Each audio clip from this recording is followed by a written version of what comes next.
আসসালামু আলাইকুম এটিভি দর্শকদের স্বাগত জানাচ্ছি। আমি স্পেশাল করেসপন্ডেন্ট জাহিদুর রহমান। দর্শক, আজকে আমাদের অতিথি চলচ্চিত্র পরিচালক দেবাশিস বিশ্বাস।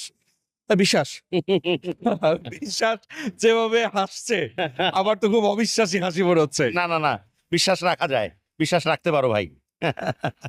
তা এই যে মিডিয়া তো বিশ্বাস রেখে রেখেই মানে তার উত্তরাধিকারীকে এতদিন পথ করে দিল, তাই না? যে এই যে বাবার পথ ধরে বিশ্বাসের সাথে এ পর্যন্ত আসা, কি মনে হয় এই অর্ধ শতাব্দী জীবনের অর্জনটা কি মনে হয়? আসলে টু বি ভেরি অনেস্ট, অর্জনের জায়গাটা তো আসলে অনেক প্রাপ্তিযোগ অনেক। সবচেয়ে বড় প্রাপ্তিযোগটা আমার কাছে মনে হচ্ছে কি মানুষের কাছ থেকে আসা। এই যে অকুণ্ঠ ভালোবাসা, আমার কাজের প্রতি বা আমাদের কাজের প্রতি সমর্থন, এটা আমাকে খুব বেশি আন্দোলিত করে এবং আমার কাছে মনে হয় যে এটা অনেক বেশি অনুপ্রেরণাদায়ক এবং ওটাকে শক্তি করেই বা শক্তি বানিয়েই কাজ করি।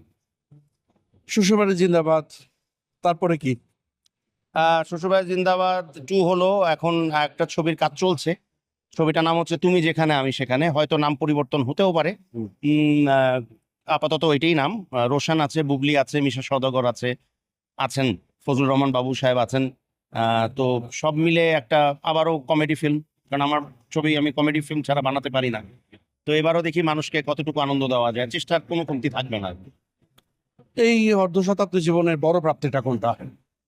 এই যে প্রতি বেলায় প্রতি মুহূর্তে রাস্তাঘাটে বেরোলে বা কোনো অকেশনে গেলে সাধারণ মানুষ এসে যে কথা বলে, আমাকে আমার প্রতি তাদের ভালোবাসাটা প্রকাশ করে প্রতিদিন, এবং প্রতিদিন যতবার করে এই ঘটনাটি ঘটে বা কেউ এসে আমার সাথে ছবি তুলছে বা কোনো রিক্সাওয়ালাতে রিক্সা চেপে বসেছি, নামার পরে বলছে ভাই আপনার কাছ থেকে আমি ভাড়া নেব না, এরকম অহরহ হয়।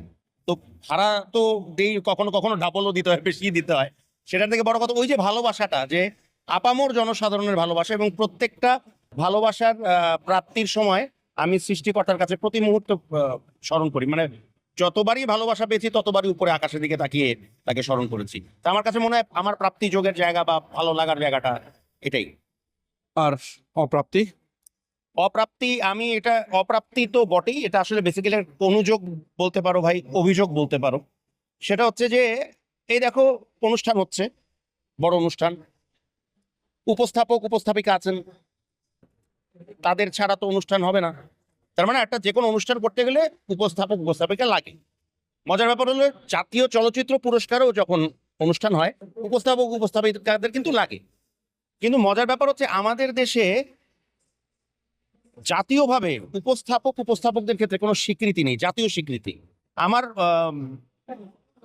প্রাপ্তির মানে অ্যাওয়ার্ড প্রাপ্তির জায়গা এত বেশি, সবই ভালো লাগার জায়গা, কিন্তু কখনো যখন তুমি ন্যাশনালি স্বীকৃতি পাবে, ইন্টারন্যাশনালিও পেয়েছি, বহির্বিশ্ব আমাকে দিয়েছে, বাট নেশন আমাকে ন্যাশনালি, আমি আমার কথাই বলছি না, মানে আমার কাছে মনে হয় এই বিভাগটা থাকা উচিত, অপ্রাপ্তি জায়গাটা এটা, যে ন্যাশনালি আমি সেভাবে, আমি কেন, আমাদের যে উপস্থাপকগণ বা নারীরা যারা আছেন তারা এটা পাননি। এটার বিরুদ্ধে আমার একটা ছোট্ট লড়াইও আছে, আমি চলছে, এবং আমি একদিন না একদিন এই জিনিসটা স্টাবলিশ করার ইচ্ছে আমার আছে, যে না, জাতীয়ভাবে আমরাও স্বীকৃত হওয়া উচিত আমাদের। অবভিয়াসলি আমি বুঝতে পারছি যে এটা একটা আক্ষেপ, কারণ যারা আপনারা শুধু পরিচালক হিসাবে চেনেন তাদের জন্য বলতে চাই যে দেবাশিস বিশ্বাস কিন্তু একজন গুণী উপস্থাপক। দেবাশিস, প্রেম কতবার এসছে জীবনে? প্রেম 2বার এসছে। একবার ওটা ইনফ্যাচুয়েশন, কারণ ওই বয়সে প্রেমটা আসলে প্রেম হয় না, একটা আকর্ষণের জায়গা থাকে। আর সত্যিকারের যে প্রেম সেটা একবার এসছে, এবং সেটা সত্যি সত্যি সত্যিকারের প্রেম। যদিও সব প্রেম তো আর পরিণতি পায় না, ওটাও পাইনি, but I am very happy with my that life, because যখন প্রেমটা হয়েছিল, প্রেমটা প্রেমের মতোই ছিল, সুন্দর। প্রেম খুব সুন্দর একটা জিনিস, ওটা সুন্দরভাবেই শুরু হয়েছিল। যখন এটা আমরা সরে এসেছি একে অপরের কাছ থেকে, ওটা খুব সুন্দরভাবেই সরে এসছে। এখনকার স্ট্যাটাস কি? এখনকার status, I am a very happily married guy. আমার 1 যুগের বেশি বিয়ের বয়স হয়ে গেছে। আমার 1 যুগ বয়স্ক একটা বাচ্চাও আছে, একটা ছেলে আছে, ওর নাম হচ্ছে দেবজিৎ। তো I am very happy with my mom. আমার মা আছেন, মা, আমার স্ত্রী, আমার একমাত্র সন্তানকে নিয়ে একটা ছোট্ট খাট্ট 3.5 জনের সুখী ফ্যামিলি।